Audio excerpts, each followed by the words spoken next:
The next sex therapy concept is attachment strategies. So this is an important one because not only does the attachment system come online during a lot of aspects of a couple's relationship, um, but it really can play itself out in the sexual relationship as well. So just to kind of go over it quickly, um, there are secure individuals, which means that they're mostly comfortable with intimacy, comfortable in close relationships, can tolerate some of the rejection or some of the negotiation process that can happen. Others will have developed a more anxious style of attachment, so a higher level of anxiety. So this would be anxious attachment, or in this chart, they call it preoccupied. So preoccupied with close relationships, needing others to feel good about themselves, can be demanding, and usually approaching others with some of their concerns, which in a sexual space means that you might have someone who is pursuing sexuality as a way of validating how they feel about themselves, and increasing their model of self through that.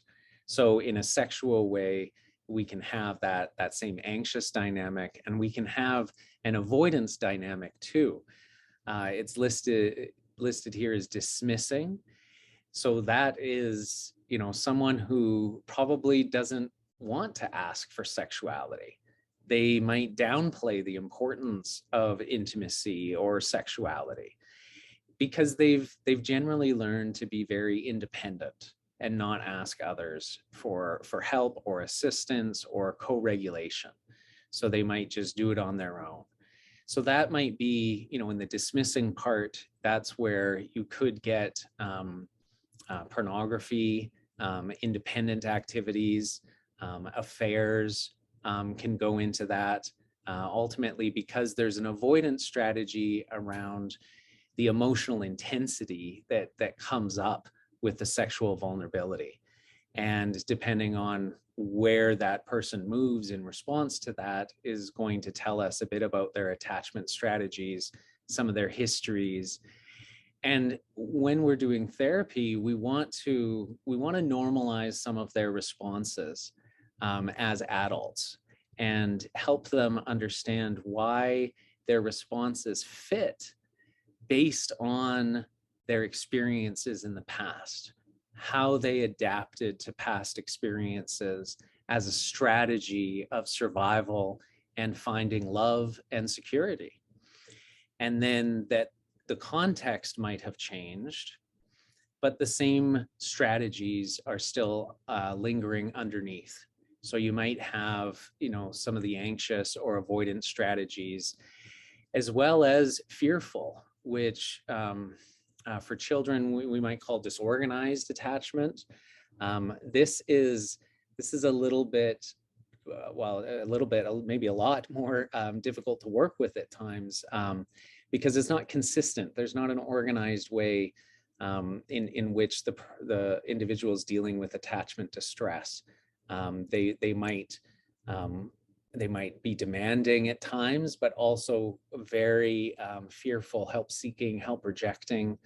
And so it can be very difficult to engage in intimacy because of some of that fear. The fear that, I don't trust myself, I don't trust others, I kind of just want to stay away from it over here. You could even call that like maybe a version of stonewalling as well. So these attachment strategies are important to talk about with our clients because they may be pivotal components of what's going on with the sexual health of the individual or the couple. And so having said that about attachment strategies, this is the EFT attachment cycle that we use to work with couples. So basically trying to put their system of communication into a cycle so that they can understand basically the infinity loop that they're caught in when they're trying to address some of their security needs. So one good example of how the cycle fits in with sex therapy is what we call the sexual relationship death spiral. So that is a very specific cycle that can happen where one partner is asking for sexual needs to be met. So that's the action tendency, is to ask for sexuality. The responding partner actually feels like if they don't say yes, that could be negatively impacting the relationship. So they have some unmet attachment needs around the security of the relationship and their security to say no. So their emotions are then going to be around fear when they're being asked about sexuality. They may perceive like, uh-oh, what am I going to do? How do I make this as safe as possible? Do I give in to this, even if I don't really want to? Maybe I perceive that it's not going to be that bad. It's just going to be short and sweet, and so just leave it. So the action tendency becomes placation. So it's actually an avoidant strategy or a withdrawal move, is to placate, which is like the equivalent of saying, yes, okay, I do want to do this, and then not following through. So yes, okay, I'll have sex, but not really from an authentic place. And that's from an obligatory place. Typically the female in this dynamic deciding that it might be easier to go through sex that they don't really want, because if they don't, it's going to really impact the relationship and their partner negatively. And that's where the spiraling happens. So you're not really enjoying the sex. You don't have a lot of arousal during it. You're not really satisfied, but you choose to continue out of commitment to the relational harmony.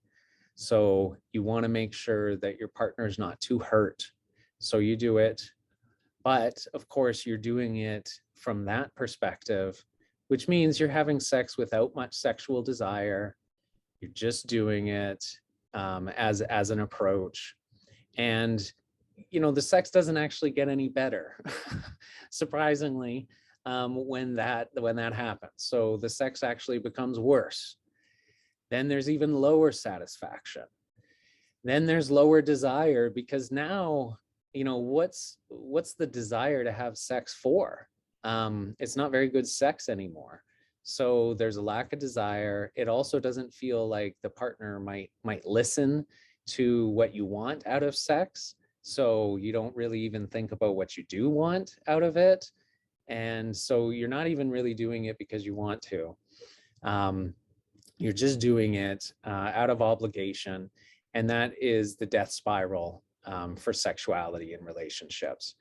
It will not work. It will prevent at least one member of the couple from having any incentive for sexuality other than relational harmony, which in my office usually is not sufficient. But I'm sure that in some situations it is, and people continue to operate like this outside of our offices. So the next sex therapy concept is love maps and arousal templates. And this is a really, really critical one, because this is how we're trying to help people build their ideas of what they do want. So love maps originally was created by John Money. And John Money is a very famous sex researcher. not always for good reasons. Ethically, there were lots of problems with some of what he did. But he was the first one to come up with this idea of a love map, which was basically what arouses us, and there's a template that exists within us that can get activated around arousal. And so some of it he conjectured was like imprinting from childhood. Later research suggested that for men age 7 to 11 were pretty critical for sexual imprinting and fetishes. So he came up with that idea that there can be specific, templates that are unique around arousal and might be very different from person to person. John Gottman also talked about love maps, but in a not quite in a sexual way, more about let's know what's going on in each other's world. Doesn't have to be sexual, but to me, they're complementary concepts. This is about learning about each other, knowing each other's inner world, relationally and sexually. And that's very critical because a lot of individuals themselves don't even know exactly what their love map or arousal template looks like. So how are they going to tell their partner exactly what they want if they haven't really done some of this exploration themselves? And the last concept to cover before we go to a question period before our lunch break is consent.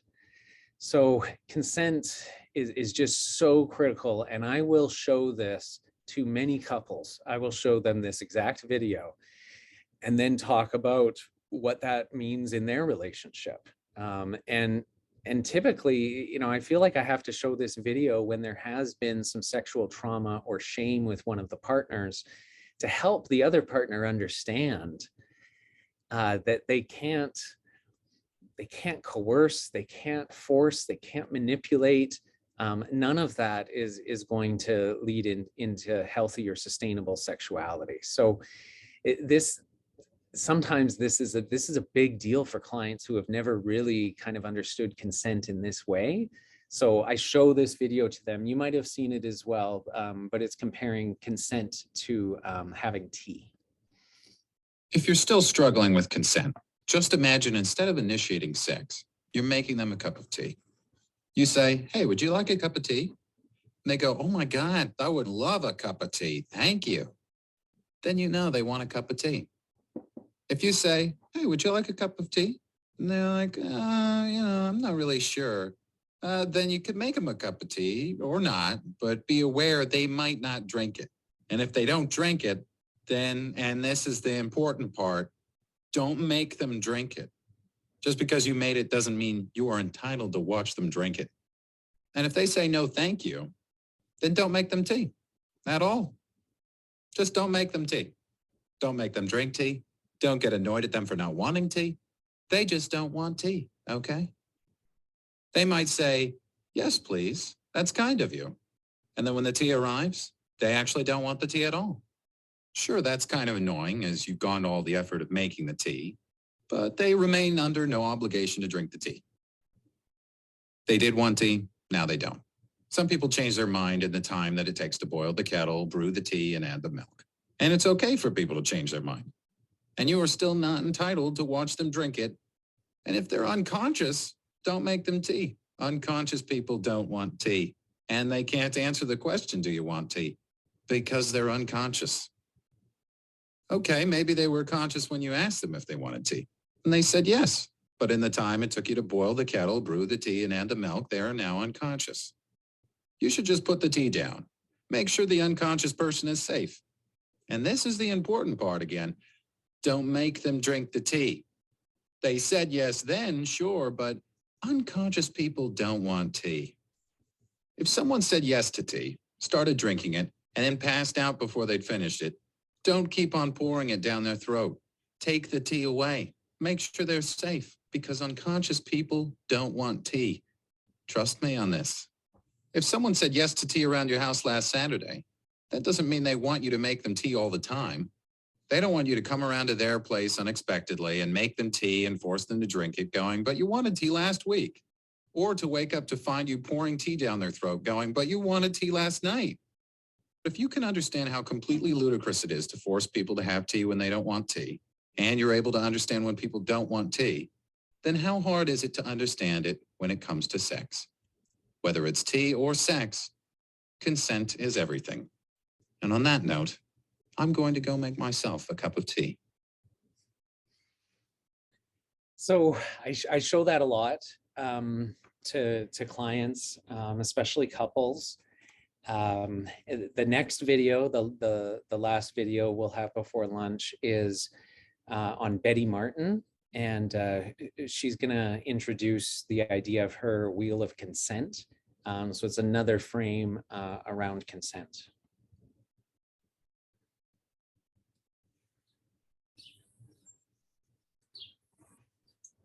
Before we learned how to speak, we were learning about touch.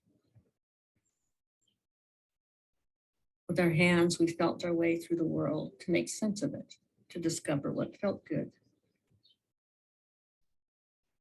What we didn't know is that we were also learning something else. Every time we had to go along with bedtime or brushing our teeth or kissing our grandparents when we didn't want to, but we didn't have a choice, we were learning to go along with what we didn't really want, even if sometimes it was for our own good, even if sometimes it really, really wasn't.